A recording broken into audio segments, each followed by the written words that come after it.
Yo, yo, yo, you know what it is, LA Icon right here, Food Community Podcast, right here with my man Godsmoke on the boards. Rich homie Juan is sick at home, or some kind of dog ate my homework type shit. But to my left, you're right, we have the legendary Los Angeles defender, attorney Nicholas Rosenberg. Pretty fire? I wish it was like a round of applause type shit.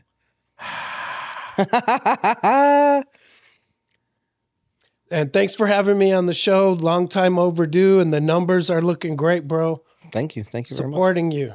Highly appreciate it. Let me ask you, what is your attorney record, or do you keep count? So the question is, Or is that more how do we know when we're winning? Right? Yeah, I agree with that. Go ahead. So to me, a win, obviously, DA reject, that's a win. Motion to suppress granted, that's a win. An acquittal at trial, that's Fire. obviously a win. Someone who's looking at a bunch of prison time, they get probation, Fire. community service, they have a chance to take it off their record, that's a win. Sometimes a win is, my client's looking at over 75 to life, and we get a determinate sentence. We get that person an out date. And sometimes, that's a win. Sometimes a win is we get mental health diversion for a client. Fire. They get back on track. Allegedly. And they don't have a conviction. That's great. So then we would say that the win-loss column is more for trial lawyer type scenarios, as opposed to basic. I'm not saying basic, but opposed to more like doing what you regular criminal law, like trial lawyers and stuff like that are the ones that are basing everything off of acquittals. Well, so are you a trial lawyer or you're both? Well, so my answer is that there's civil lawyers and then there are criminal lawyers. Yes. So civil lawyers rarely go to trial. Okay. They do a lot of motions and they settle a lot of their cases. In criminal, we tend to go to trial more. Criminal attorneys tend to have a lot more trial experience than our civil colleagues. Parts, yeah. And in other fields of law, they don't have juries. So we are really the seminal trial lawyers. Fire. There are lawyers who rarely go to trial. And, the quote threat of trial is leverage that we have. So I have cases where we're sitting there, there's 70 people in the hallway, they're jurors, they have a number, they don't even have their badge, and we go in the back with the judge. We're doing our motions in limine, meaning I'm saying, Your Honor, I don't want the prosecutor to tell the jury this, etc. And then we can settle a case. So the threat of a trial, forcing the government to prove their case beyond a reasonable doubt, that is something that we do. So a trial lawyer is someone who knows how to do a trial, pick a jury, do the motions, opening statement, introduce evidence. Fair enough. So excuse me. So do firms? Will firms have?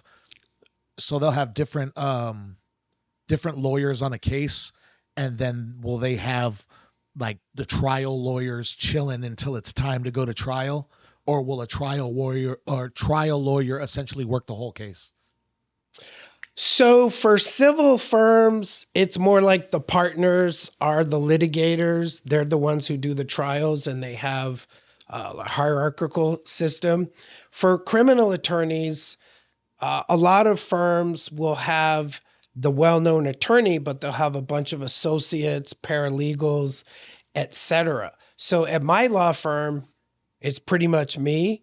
I do have some appearance lawyers and I do have translators, but I'm the one who manages, directs, and litigates the case. So not all law firms are set up that way. A lot of law firms are set up so that the main lawyers, they may not even meet with the client. They may, but there's a lot more associate attorneys. Okay. Okay. Well, that makes sense. So I don't recall. I recall you doing an interview recently with my wife. But talk to me about how a young Jewish boy came up in the City of Angels. Right. So, my tagline is I'm a nice Jewish boy, Fairfax High. I grew up in the city. When I grew up, it was with the Negros. So the Negros are the ones that taught me how to dance. They taught me how to fight. Uh, the league I was in was 3A. So, we played Jordan, Manual Arts, Narbonne, Washington, Jefferson High. So that's kind of how I grew up. Later What's on that? in my life, I discovered, the Latino culture. I started doing the gang cases, and that's how I blossomed in the city of LA as a defense lawyer. You didn't get into any trouble growing up? I mean, there's windows that were broken and stuff like that. Anything you've been convicted of, Nick? Uh, I have a clean record. As you Fire. know, I'm an attorney. We do go through background checks. Uh, there is there's some development. There's a lawyer. There's a well-known case of someone who had a felony conviction who did end up becoming an attorney in California. So that's a rarity. Being a convicted felon and still being able to have your license Yeah, I to would practice. I would say so. But I do want to say something Wow. about that because we do a lot of our jail visits and prison visits, and when I'm leaving, I'm actually thankful that the sheriffs are opening up the Sally Port, what I'm saying, and I'm getting out. And one thing that I often say is, look, I believe the prosecutors should spend 48 hours in custody, okay? So that they have an idea of what it is, because prosecutors hand out time all the time, 180 days, 270, 5 years, 28 years, 50 to life, and they don't necessarily have that perspective. It's never going to happen. But the idea, as attorneys, we go inside the jail, and I actually had a job where I worked for the sheriffs in San Francisco, and we would go further than the visiting room. So we would go into the In SVPs, we would go into the direct supervision jail where there's the deputy in the middle and all the cells are around because we were investigating jail conditions. So, as a criminal lawyer, what were you doing investigating jail conditions? Is that more like some civil shit? yeah, so that was when I was in law school. Oh, I fire. worked for San Francisco Sheriff has the only prisoner legal services. Mm. So we had the authority to investigate conditions of confinement. We could actually file claims for damages against the county, city and county of San Francisco on behalf of the inmates. So we used to arrange for divorces, do paperwork. So when I was a law student, we walked the tier unescorted, and That's fine. I would go into a tank. There's 12 dudes in there, and I'm talking to my guy. And then the homies would be like, hey, psych, psych, psych, because they thought I was like a doctor that could get them pills. Oh yeah, they thought you were So, psychiatrics. and then, they taught us always have your back to the wall. And when you go in those rooms, you put yourself near the door. Just in case. Yeah, I'm just saying that's how they trained us. No, that's fine. Makes sense from that standpoint. As far as like doing like what do I want to call that? Be like I don't want to say that's lobbying for the criminal per se, but lobbying for better conditions. What other things would like what other advice would you give like people that are like getting pulled over and knowing their rights. Because I see a lot of people on Instagram and shit like that talking about know your rights, but like they somehow play themselves. You know what I mean? Like, Yeah, but what Oh, are your sure. rights? Well, I mean, there's different levels of rights. What I would say, because it's a recurring experience of people getting pulled over in their vehicle, yes. and there are some good things to know about that. So, the first idea that people should remember is implied consent. So, what implied consent means is that if you're arrested for a DUI, you do have to give a blood, urine, or breath test, and that's part of having the privilege of driving. If you refuse under those circumstances, you can lose your license for 1 year. That's something to keep in mind because sometimes we've been driving, 30, 40 years, and that slips out the window. Another important thing that you should know, there's a case, we call it the MIMS case. And what MIMS says is for a lawful traffic stop, which is based on reasonable suspicion, the officer is allowed to order you out of the vehicle. So that's something to keep in mind because that issue can often escalate So just because you're during a getting traffic removed stop. from your vehicle doesn't mean you've implied consent to search your vehicle. Right. So there is something called the automobile exception for searching a car, and that means that a warrant is not required if there's a showing of probable cause. So you do have the right to not consent to a search of your vehicle. Mm-hmm. Okay. A lot of what I see in police reports, hey, is there any drugs, dope, or money in the car I need to know about for officer safety, etc.? If somebody says yes, they've furnished probable cause for the search. If you're behind the wheel of your vehicle during a traffic stop and the officer says, where are you coming from? Where are you heading to? Have you been drinking? A lot of the police reports I read, someone says, yeah, I had 1 or 2 beers an hour ago, Dumb. thinking that that means they're no longer under the influence. But what they've done is open the door to a DUI investigation. Absolutely. In LA, we have a big cannabis culture. When I walk around, it's loud downtown, all over.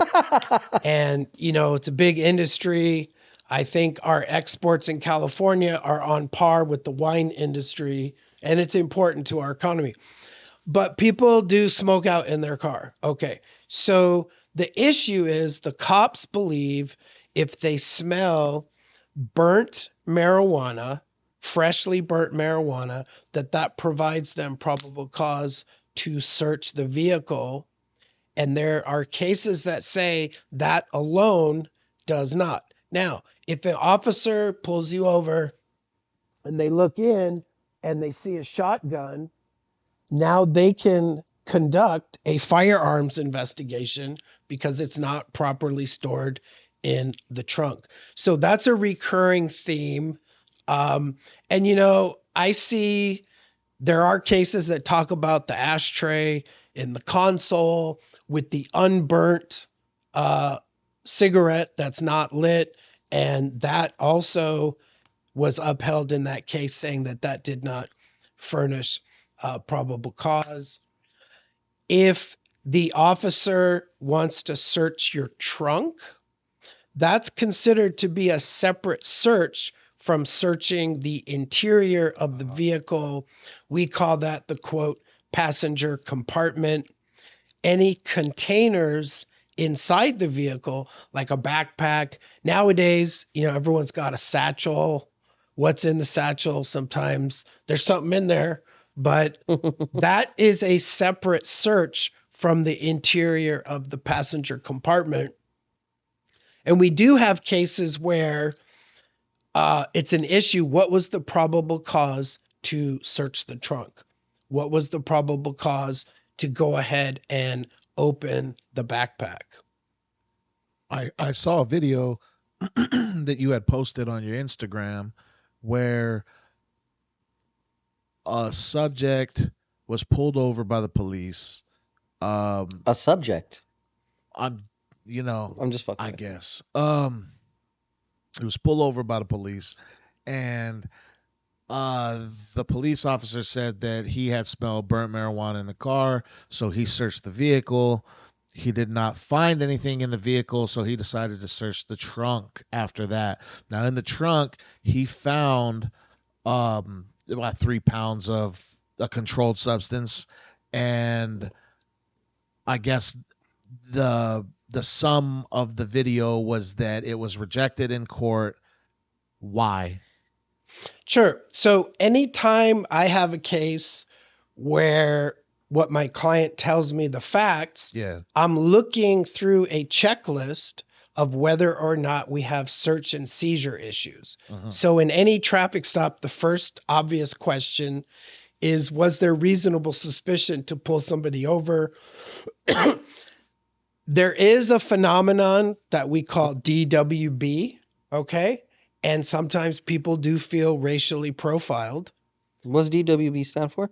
Driving while black, Haha. okay? And there's a case that unfortunately says that they can profile you, but if they have reasonable suspicion to pull you over, that's okay. So that's the first question. Was the tail light really out? Was there no front license plate that the officer could see? So the next thing we look at is if there's a search of the passenger compartment, was there probable cause? Was there consent? Was somebody on probation or parole with search terms? So in the case that you're mentioning, there was a search of the passenger compartment. Whether that was supported by probable cause or not, the question is, what was the probable cause to go into the trunk? So if no contraband was found inside the passenger compartment Right. without consent or search terms, you still need to justify that. So that was something that I presented to the filing prosecutor, and that case was rejected. Just off of that. Well, I mean, look, I write do not file letters all the time. It's also up to the prosecutors to review the facts of the police report and decide whether they can ethically prove the case beyond a reasonable doubt. One thing that's interesting that I think people don't necessarily know is that when the detectives are presenting a case to the prosecutor for filing, the prosecutors aren't necessarily watching all the surveillance video, right? They are relying on the detective, the report to make a charging decision. Sometimes we don't have that surveillance video until several weeks. We probably don't have the body worn camera immediately, for example, LAPD. So I think sometimes clients don't really understand how the process for filing cases works. How often do you think you get DA rejects based off of search procedure issues? I would say, a good do not file letter is one where I have case law that I cite. And I found a very interesting case with the city attorney. It was misdemeanor marijuana in a car. My client worked for a dispensary, and this one was not burnt marijuana, but this was unburnt marijuana. And that one I wrote like a little brief, a letter to the city attorney, and the city attorney agreed not to file the case, and I was able to get my client's money back. So that's a DA So reject. that was, city attorney reject, but same idea. I feel it. That was a good one. Sounds good.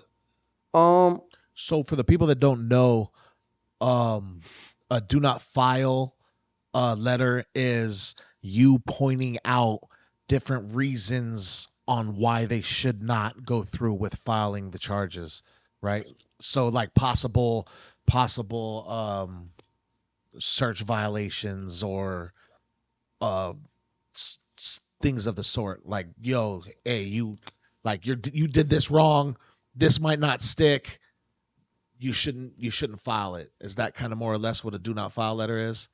Yeah, I mean, this is one thing that's interesting about being a private lawyer because we're able to get involved in a case potentially even before an arrest is made. So sometimes I'm communicating with law enforcement saying my client has no statement, and that can shut down an investigation.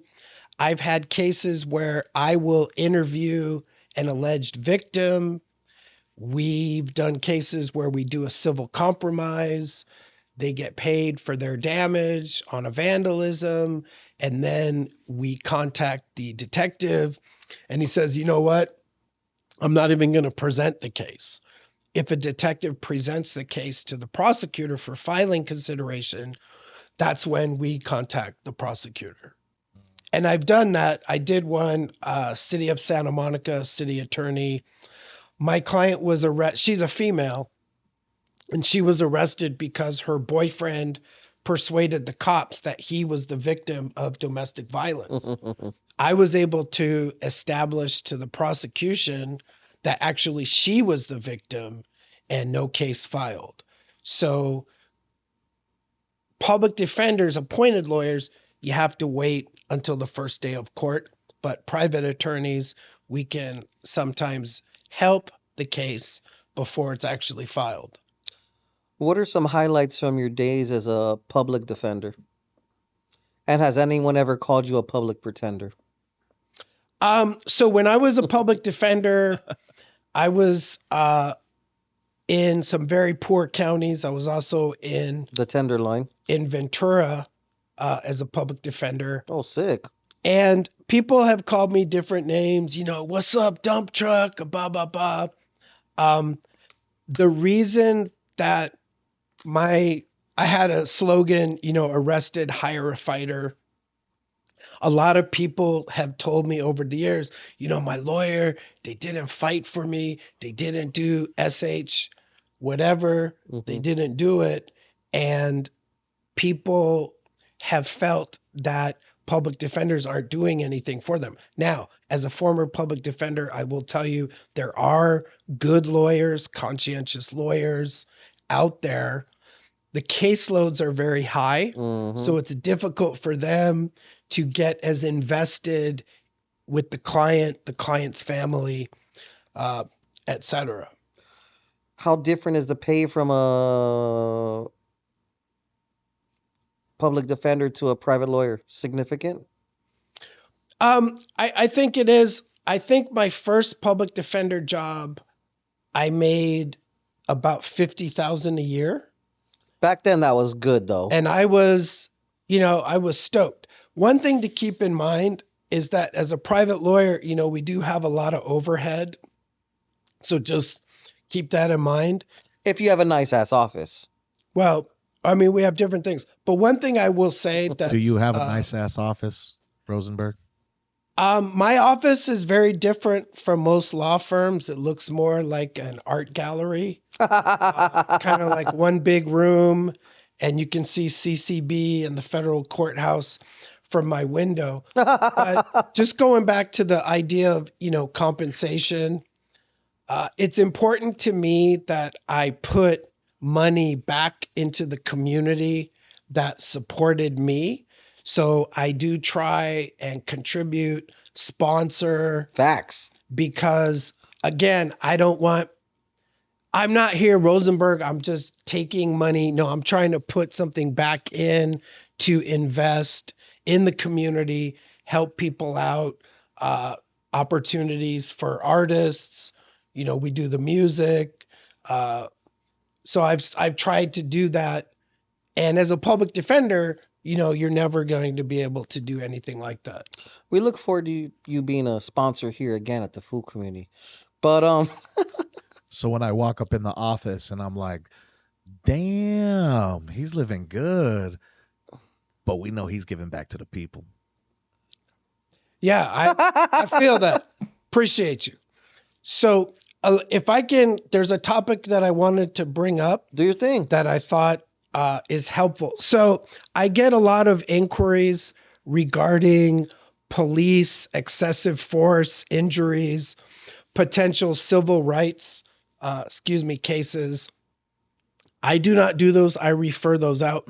But there's something that's important for people to know, and that is in California, if you believe that you have had an excessive force uh, committed on you, you have to file a claim for damages within 180 days. A claim for damages is not the same as a lawsuit, as a civil rights lawsuit. So, my advice for people is if they feel something like that has happened, immediately contact a civil rights attorney to preserve your rights. Because after that window, For that 6-month window. and it's designed like that for a reason. So it does shield the government in some cases from liability. So that is something that I want to make sure is out there for people, because I do get contacted after that window and people show me photos, and it's unfortunate because there's not much I can do at that point. Hmm. Fair enough. What exactly is your take on people misbehaving with police, and how can that be used against them in the court of law? When you say misbehaving, I'm not sure. You mean like assault on a peace officer? Yeah, kind of. So the cases that I get, so here's a general principle. The general principle from my clients is that Rosenberg, they're charging me for what they did to me. Oh, okay, So, like they're getting roughed up and maybe whatever. so I'm aware that that is something my clients say a lot. Now, what's interesting about assault on a peace officer is that we see those charged with vehicles.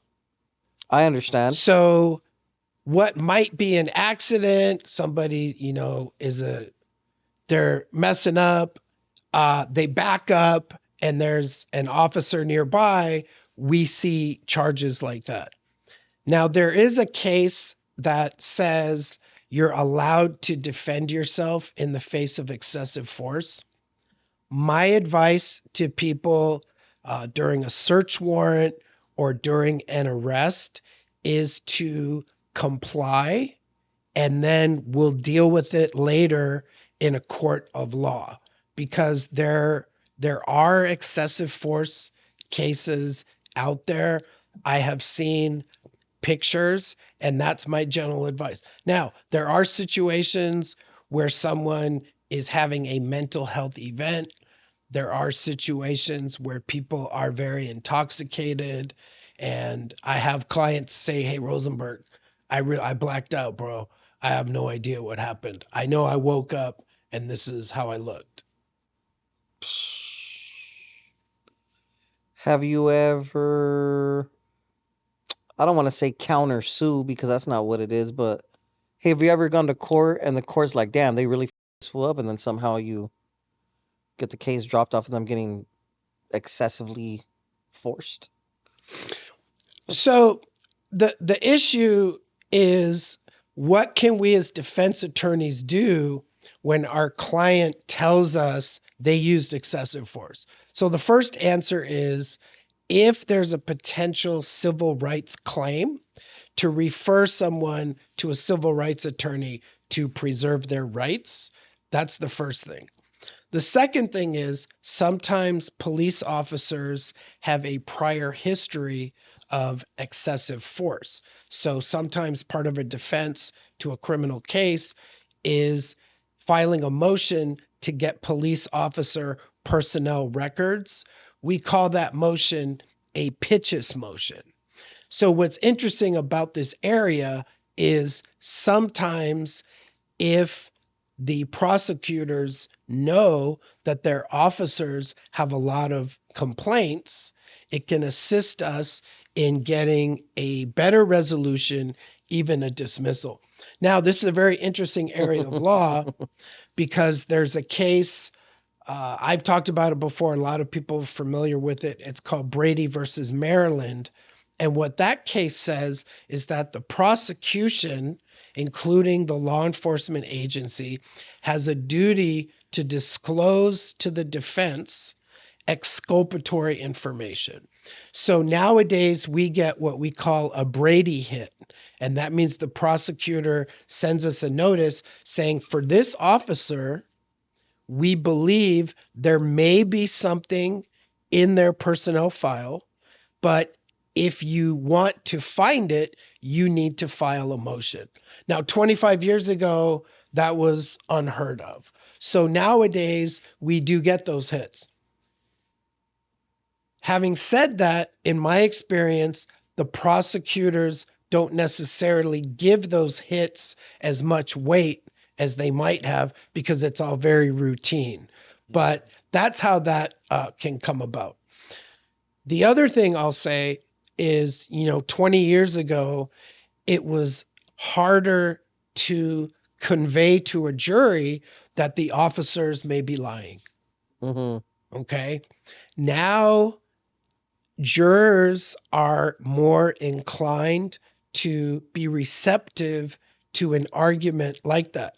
That doesn't mean that, quote, all cops are bad, they all plant evidence, they all falsify reports. But what it means is that as defense attorneys talking to jurors, now our jurors are more aware of these issues. And that's another area where I think that can assist the client. What are your relationships? How many courts do you work out of first? I go to all the LA County courts. I go Orange County, Ventura. I've done cases in Riverside. How many years would you say you've been doing law in Southern California? I would say about 16 years doing criminal. That's and 12 years in Los Angeles as a private lawyer. Would you say you've become cordial with a fair amount of prosecutors? So the way that I approach my cases, I believe that if you're hostile and aggressive with judges and prosecutors, ultimately it doesn't benefit the client. Absolutely That's not. my experience. So my experience is I endeavor to be polite, courteous, professional. I try not to keep prosecutors waiting all morning. Whereas Rosenberg, we try and coordinate. And as I said, look, I do a lot of life in prison cases.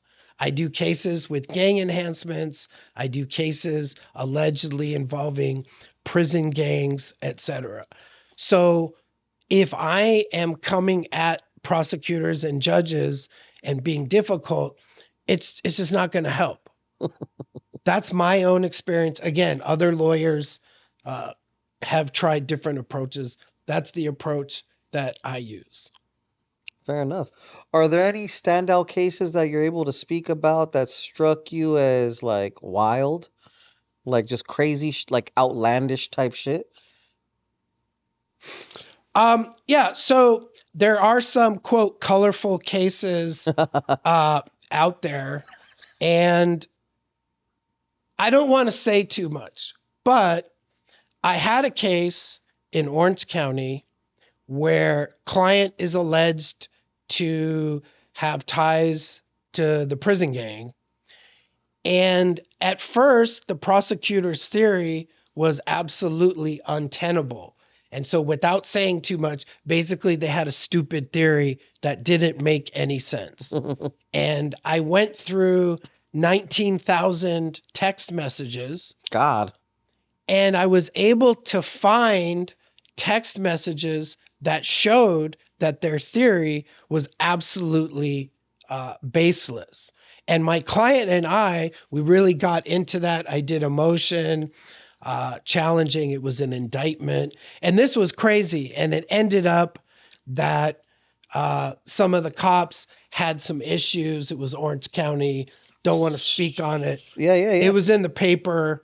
etc. But that was like wild stuff in Orange County, where what the gang cops were saying really just, my clients would say, Rosenberg, that don't make sense. And it didn't. Yeah. So that one was interesting case. Are you able to go down a list of your celebrity clients, or is that like not a thing where you can name some of your celebrity clients that you had?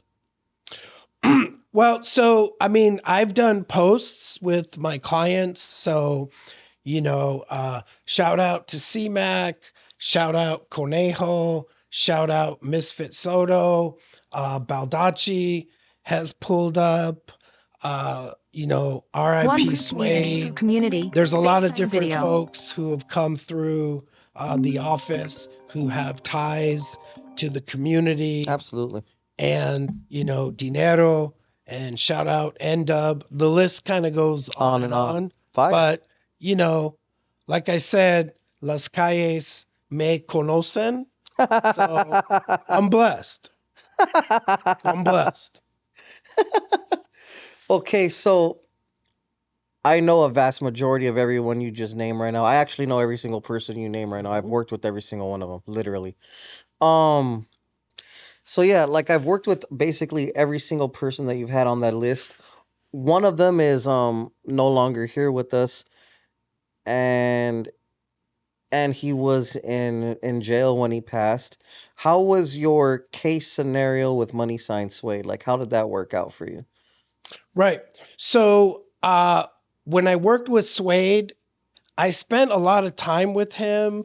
I got to know him. We would talk, and I knew about what he was doing. Again, as I said in my interview, very mild mannered guy, uh, not aggressive. So, at any rate, what I can tell you is that uh, I'm never going to solve the incident, right? I don't know anything, but I can tell you guys that the family is pursuing a potential civil rights action with CDCR. And I've watched a lot of YouTube, uh, explanations, and I cannot confirm or deny any of them.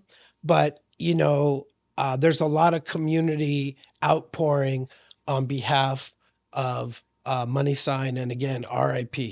Absolutely. Were you his lawyer? Like, Yeah, I represented him in 3 cases, 2 in Riverside and 1 downtown, and technically a parole violation. are you able to talk about that at all, or not really? Well, there's aspects that are publicly known, Yeah. but what I would say is that in speaking with the family, Suede was very appreciative of what I did and the result that I achieved, and I'll probably just leave it there. No, yeah, absolutely. I feel it. So then it's safe to say that you got him the best possible deals in all of those scenarios. Yeah, I mean, the numbers in Riverside started out Call you here, back. Yeah, and I was able to make 3 cases more manageable for my client. I feel it. Fair enough. Completely get it. What what was it like working with CMAC? Yeah, so CMAC is a great client because when you're in the room with CMAC, you just feel good.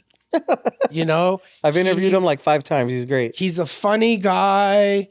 He's quirky. You definitely don't know what his next move is going to be. I believe, he's a very uh, endearing kind of guy. He's very outgoing. People would say he's got a big heart. And, CMAC is very smart. He knows what's up. He knows how to read people.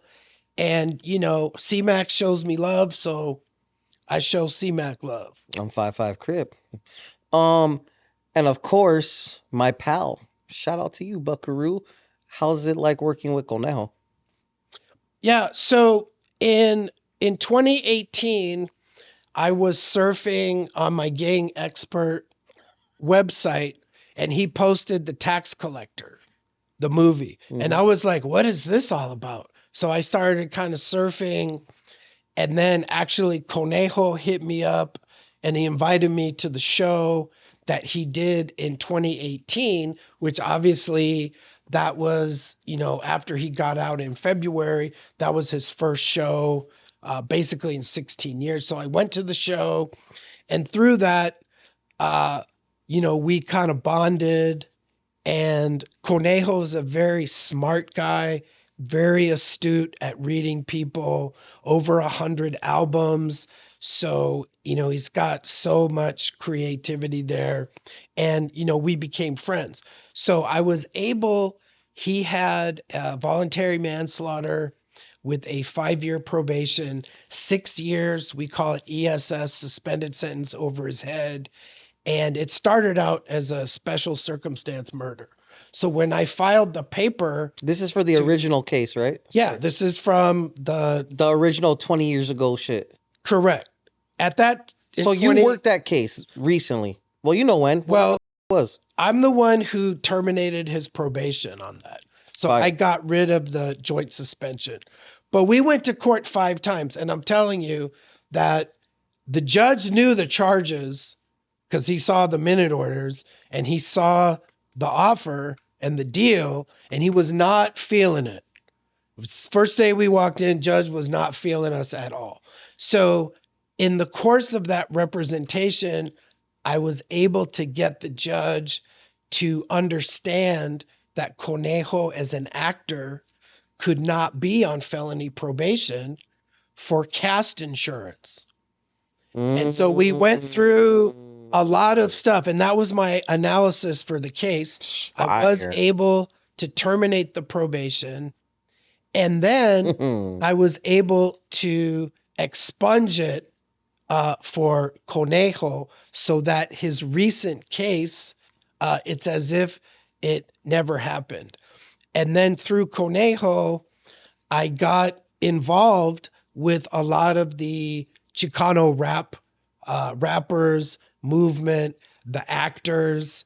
So, La Movida, it all comes back. It all comes back to Conejo. Fire.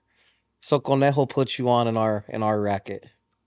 Pretty much. Yeah, I mean, I was working like with the homies for a long, long time. No, yeah. But But- but in our particular racket of Yeah. Latin rap and the actor shit, Yeah, I would say that Conejo is the one who catapulted. really got me here.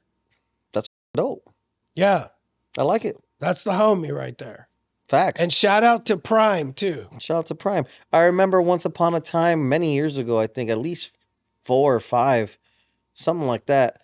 I filmed a music video and you played a SWAT guy. Remember when we filmed in Yeah. the Valley or some shit? Yeah, He roughed you up. that was, Stomper was there. So R.I.P. Stomper was there. Stomper. Facts. R.I.P. Stomper. Rest in R.I.P. peace to Stomps. Stomper. Yeah. So you shot that. Okay. Don't even remember that I was a guy filming. Disrespectful. Well, the lights are bright, bro. So it's hard to see who's behind the camera, right? That's The lights are bright. But yeah, a fun one was when we did the video with Conejo's video Bossed Up. And in Bossed Up, he had money sign Suede. I mean, excuse me, he had Money Don't Sleep. was Oh, in the L-Boy. video. Yeah. Yeah, L-Boy. Shout out to L-Boy. That's the homie too. And then a very interesting video that I was at was Conejo and Money Don't Sleep and then Baldacci. Fair So enough. that's when I met Baldacci, and that was a remix on Stay with the Stainless. Oh, that's dope. Yeah, that Yep. was a good one. Pretty fire. What do you think is the worst case you've ever taken and actually came out cool and, like, I want to say victorious? Right. So, going back to the gang cases, Mm-hmm. because the gang cases are very difficult to get a fair trial. Okay. Uh, as soon as a jury hears Gangs. street gang enhancement, what happened? Well, first of all, when we're sitting there, here's my client reading the charges: first degree murder by firearm, for the benefit of, at the direction of, in association with criminal street gang with specific intent to aid, further, and promote criminal activity by gang members, the gang enhancement. All of a sudden, the jurors look at my client. And that's that moment. Then they look at me and they're saying, Rosenberg, how can you represent this person? Okay, so it's very, very difficult. Um, so we did a federal trial for a client, over 100,000 pages of evidence, hours upon hours of video with the informant. This was a prison gang allegation, and my client, his name was Fox. A lot of people really felt that it was an incredibly difficult case for us. Some of the lawyers were actually kind of playing for an appeal. Okay. And again, we had my client Sally flipped, testified against him for hours. He said things that only he could have known about. It was almost impossible for us to discredit him, except that he had an offer of leniency. So at the end of 7 weeks, right, tremendous amount of prison gang evidence, conspiracy to distribute controlled substance, as well as distribution for controlled substance in the federal system. We got him a not guilty. I did the closing argument, and that was an amazing result.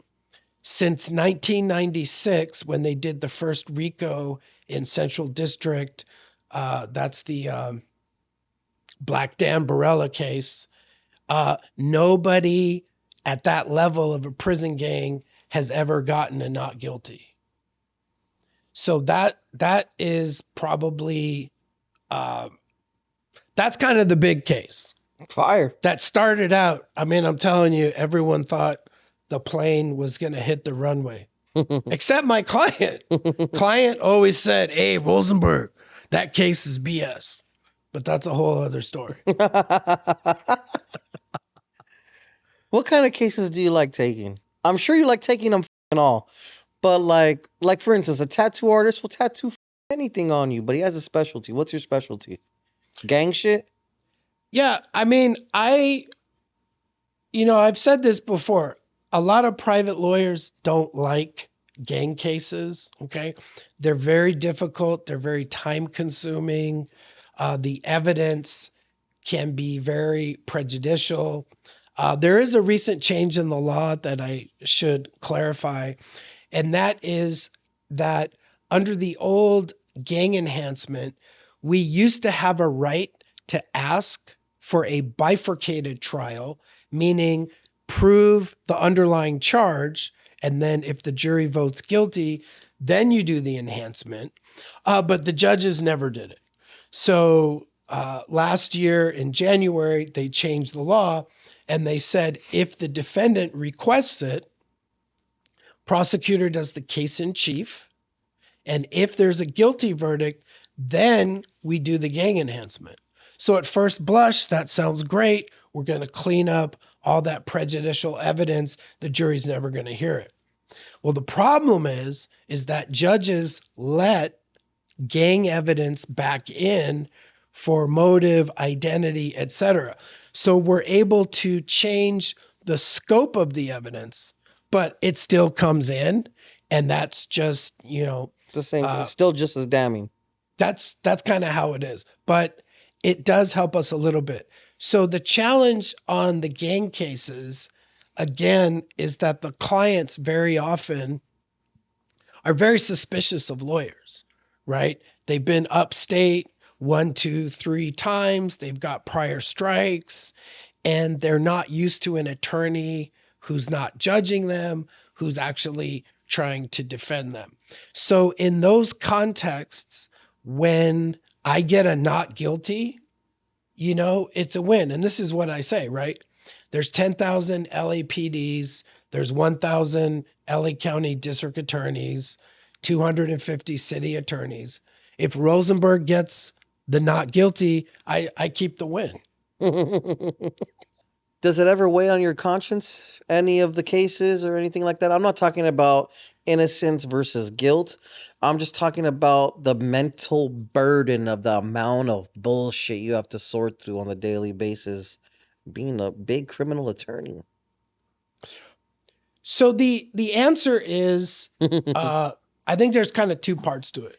Okay. So the first part is that when you're on the high dive, you can't think, right? Facts. You need to just do it. Juking and jiving, baby. So when we're in trial, I have to just do it. Now, in my practice, it's kind of like being an oncologist, like being a cancer doctor, because I have to say things that family members do not want to hear. In my cases, if things go south, people cry. Okay, that happens at the courthouse. So I tell families things like the maximum on count one is 50 years to life in prison. So I have to be somewhat detached. At the same time, I have someone's life in my hands. So I can't lose sight of that. But to do my job effectively, I do need to be clinical and focus on the evidence, focus on the prosecutor, the judge, and try to maximize the outcome for my client. I feel it. So you really, you can't form an emotional bond at all because it could affect Everything. it could affect the quality of your work. No, I bond with my clients all the time. I mean, you'd be surprised, my clients, they like my sense of humor. We laugh, we talk trash.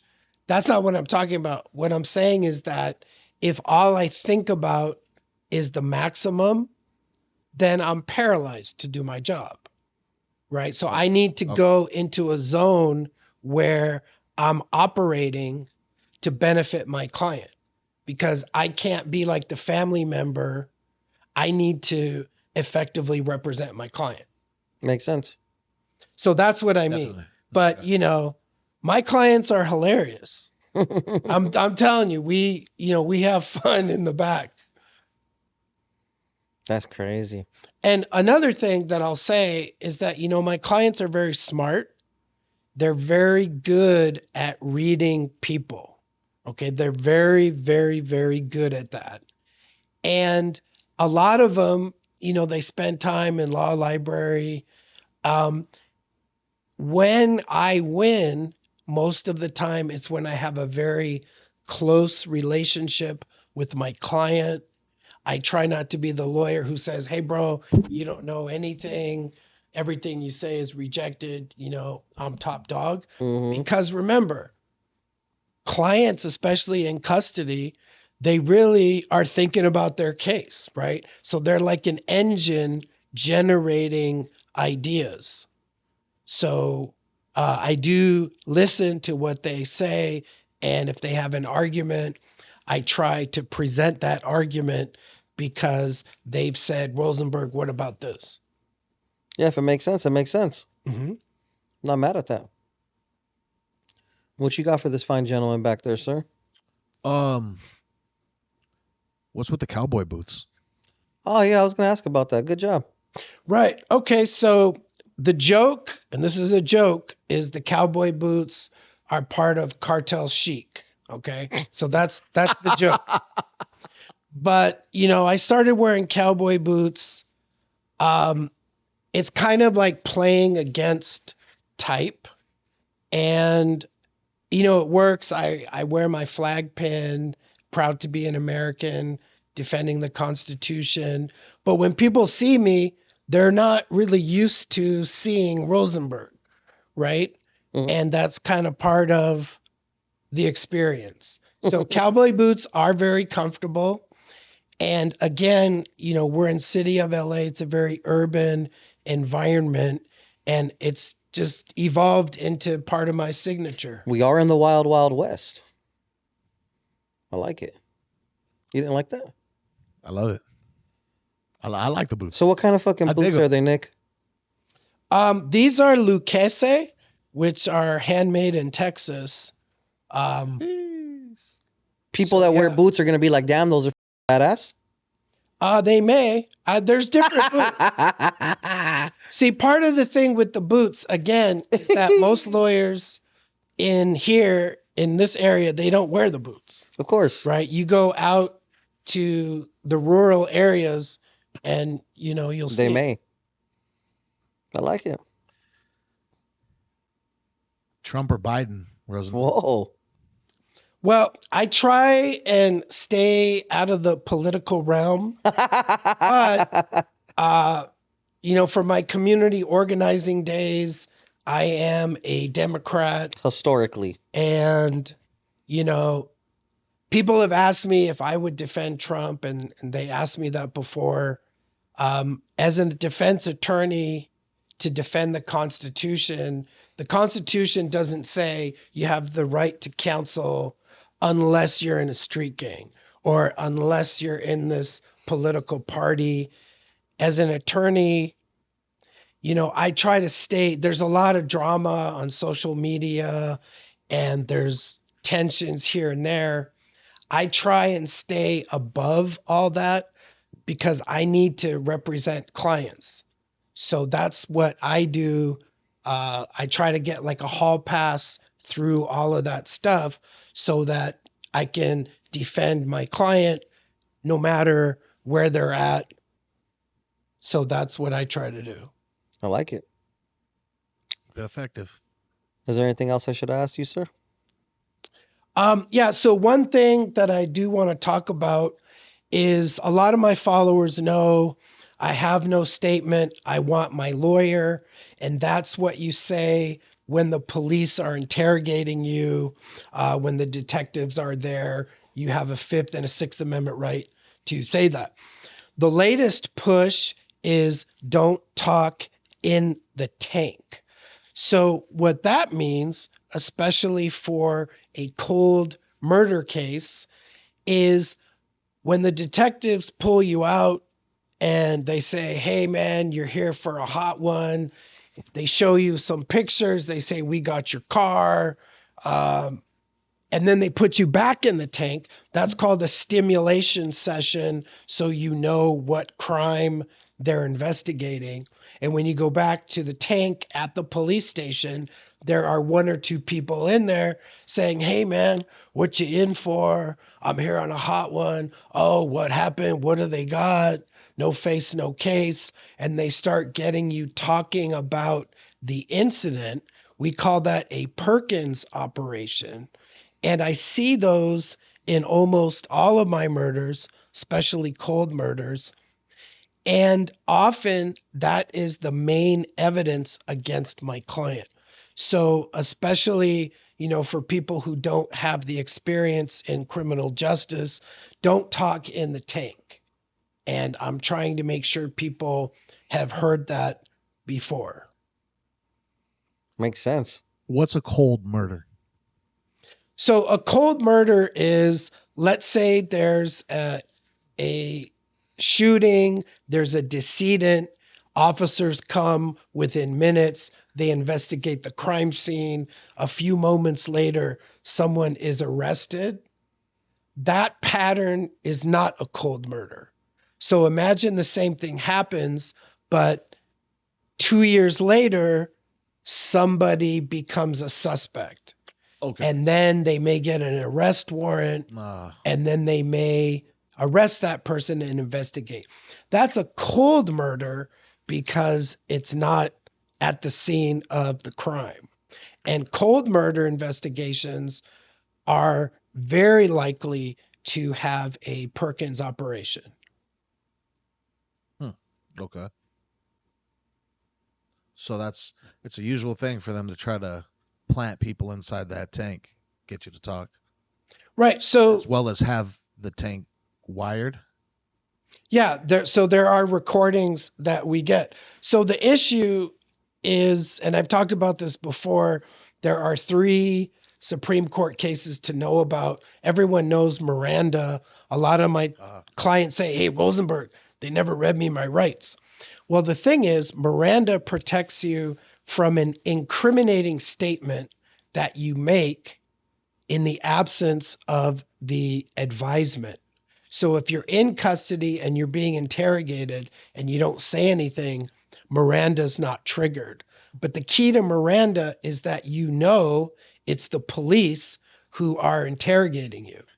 So if it's not the police interrogating you, or you don't think it is, even though they are, or they're an informant, there's a case called Perkins that says it's acceptable to talk about the charges. And because it's not known to the defendant that it's police, there's no Miranda violation. And the last case to know about is a case called Messiah.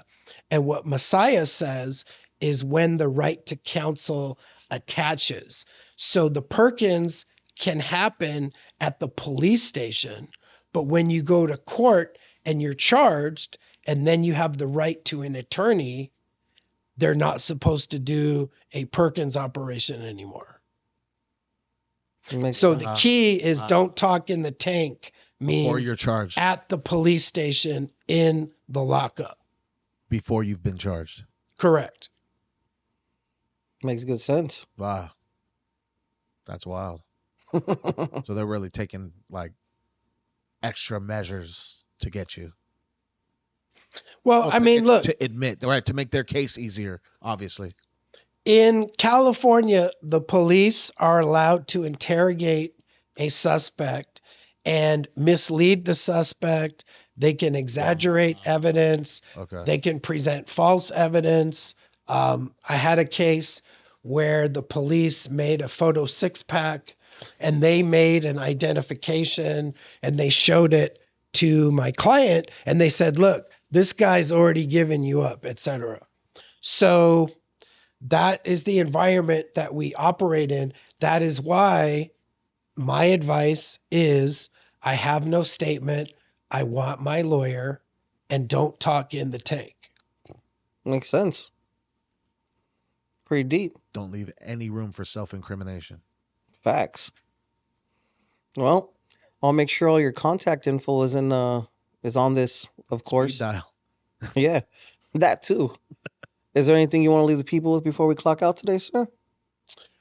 So I do answer all my DMs and I do refer a lot of people to other lawyers.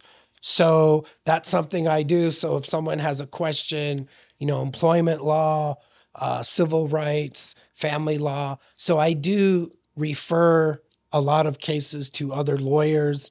Sometimes I refer to out of county lawyers, but I do answer my DMs, and I think people pretty much know that. Fair enough. Well, thank you so much for coming on the Food Community Podcast. Yeah, for sure, and I support what you guys are doing here. Highly appreciate you, my brother. Another episode of the Food Community Podcast. We got attorney Nicholas Rosenberg. We got Godsmoke on the board. And I'm LA Icon Buckaroos. That's it. We're out of here. These